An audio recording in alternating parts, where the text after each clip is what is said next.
Hey guys, welcome back to my garden. So today I'm just doing a little garden cleanup. I've been stuck in a mental block of what to do with some of the spaces around my garden because there's a certain color that is really just getting to me, and I've decided that it's no longer the color I want in my garden and I'm going to change it. So what I'm talking about, and you can kind of see it over there, is my blanket flowers. So actually, this is the flower I'm referring to. So I have a lot of these in my garden, and as you can see, the color is very bright orange, red, yellow, and it's very warm when you're looking at it. And I've recently decided that I'm really into the cool colors like pinks and purples and whites and yellows that just kind of cool a space down when you're looking at it. And because it's so hot here in Florida, when you look at a flower bed and it's full of this bright red color, which is pretty, but it's not working for me anymore and what I want to see when I look at my garden. So I am drawn to things now that are more of those cool colors. So even when it's 90 to 100 and something degrees outside, I can look at it and it instantly like brings the coolness down to your eye. So that's what I'm going to try to implement from here on out in most of the areas of my garden. So anywhere I have blanket flowers, I'm going to try to take out. I will leave a few of them because like in the front yard, they're not as abundant as some areas back here, because the pollinators really do like them.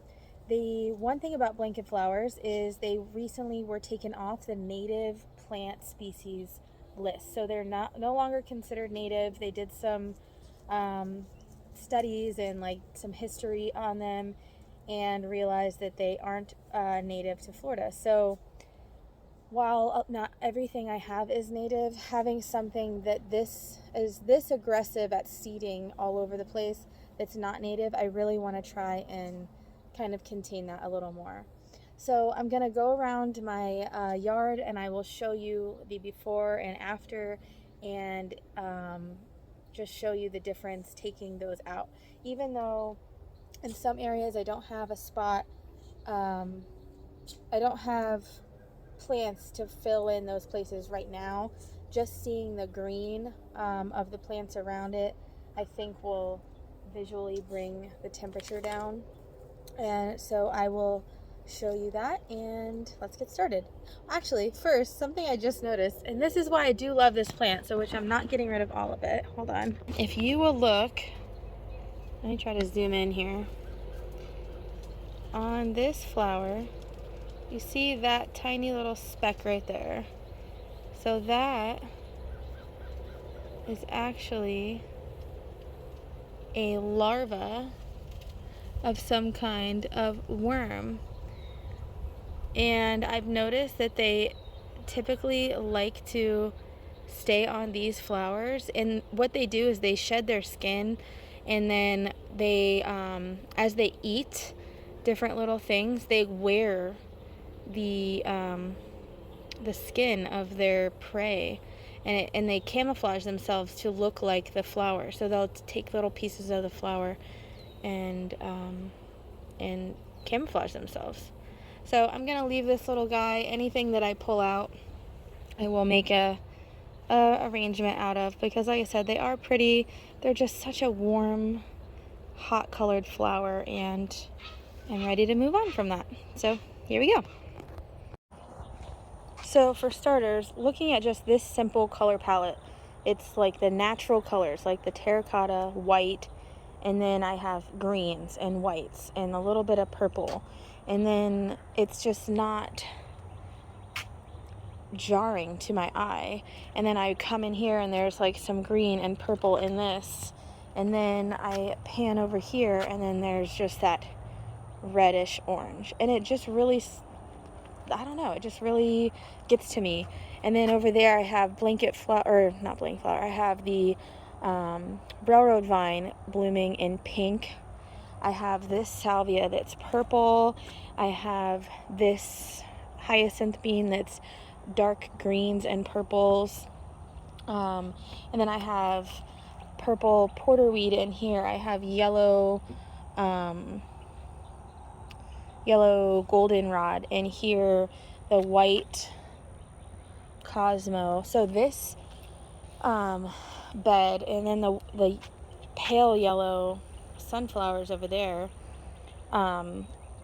this bed could benefit from taking just this one color out, because I think it's just doing too much, and it's just distracting from the other plants. Over here I have a volunteer blanket flower, a volunteer one there that I need to cut out. They're mostly gone to seed anyway, but the same goes for this border here. There's a couple blanket flowers in there, and they really do just take over an area because they grow quite large and they seed so easily. So I'm going to be replacing a couple salvias in there that are semi perennial. I mean, they lasted a couple years, so they're short-lived perennials. But I have purple salvias, I have borage, I have white milkweed, I have Stokes aster, I have horse mint, and all of those colors, and then the pink salvia over here, which is going to be spreading. So all of those colors lend to that cool color palette, and I'm just ready for a change. So I will be leaving things like the red coral honeysuckle because it's not as jarring, and then the hummingbirds really do love that, so I will be leaving things like that. So I will just go around and I'll show you the before and after I pull all these out.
Okay, so I just got done cutting 85% of the blanket flower in my yard. So like I mentioned before, I'm gonna leave it in the front yard because it's not as abundant there and it hasn't taken over. Oh, right now I'm looking at, hold on, this is why I'm leaving some of it. The pollinators absolutely love this plant. Like, that's a single flower and it's on the outside of my fence, so aesthetically I don't really see it all the time and it's not going to make a difference. And then look back here. So this is my yard. Actually, we own up to a little further, but this is the part that's fenced. So what we see, but back here there have been some self-seeded. So this gets cut by the HOA. So they haven't cut because it hasn't been raining enough for the grass to grow. They probably need to come do it now. But there has been self-seeded blanket flower. There's some coreopsis out here, a couple other things that have come from the inside of the yard. And those ones I'm just going to leave because I do see their value for pollinators. But like I said, if something just doesn't work well for your liking, then I think you should get rid of it. It's just a plant, and I have plenty others. Plus, I made a little bouquet, so that'll be nice. So I'm going to show you the difference, and although it might not be a stark difference because there's no plants in place of it, I think it does look better already. So right off the bat, you'll notice there's no more orange, yellow red flowers in there, and I took them out of there and over there. So that leaves me lots of room to put new plants. And what else I just noticed is this Seminole pumpkin died. I'm wondering, yep, squash bugs. These are supposed to be resistant to squash bugs. Guess they're not. Anyways, so this purple salvia can now fill in with this purple hyacinth bean, that pink railroad vine, all these white cosmos. They will no longer clash with that red color. And then the yellow goldenrod. And then I noticed I have edible ginger growing that I forgot I planted in here. So that's along the border of this. There's some beard's tongue, which is a native penstemon. And then, yeah, so overall, I think that will do much better for my color palette.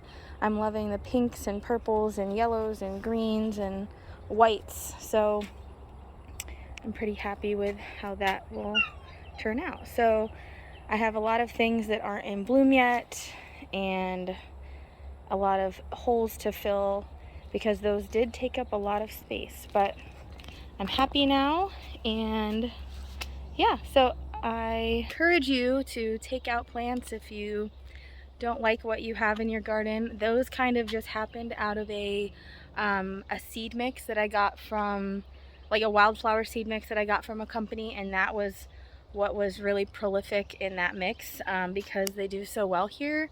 But I mean, if you don't like it anymore, they're just plants, so overall they're easy to change. So anyways, I hope you found this helpful and informative, and thank you for watching.